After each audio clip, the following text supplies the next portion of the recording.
এত এত মানুষের রিভিউ দেখে আর থাকতে পারলাম না, চলে গেলাম তুফান দেখতে।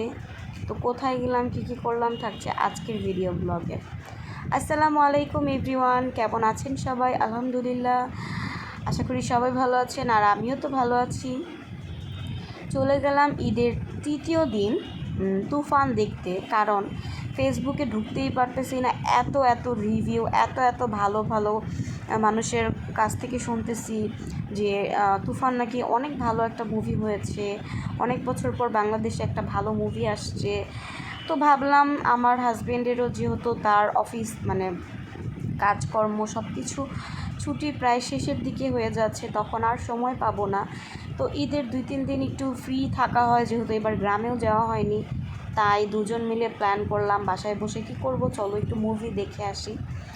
আর সে আবার সবচেয়ে বড় কথা শাকিব খানের অনেক বেশি ফ্যান, মানে তার পার্সোনালি শাকিব খানকে একটু ভালো লাগে।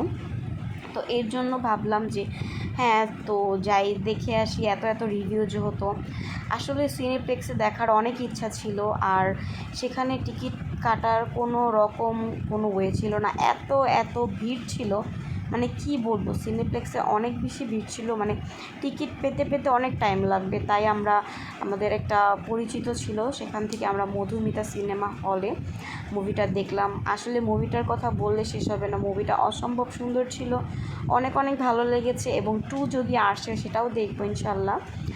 তো সিনেপ্লেক্সে যেহেতু দেখতে পারিনি, এখানে দেখেছি, বাট ভালোই লেগেছে, খারাপ লাগেনি।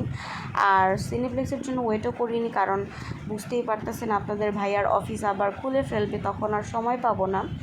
তো এর জন্যই আর একটু এই তো বেশি ক্লিপ নিতেও পারছিলাম না, কারণ এখানে নিষেধ ছিল। এই তো আমাদের মুভি দেখা কমপ্লিট। এই যে দেখেন আমার মেয়ে মাশাআল্লাহ আমাকে একটুও জ্বালায়নি, একদম সারাটাক্ষণ, যতক্ষণ আসার পর যে ঘুম দিছে, এই যে দেখেন চলে যাচ্ছে, এখনও সে ঘুমাইতেছে।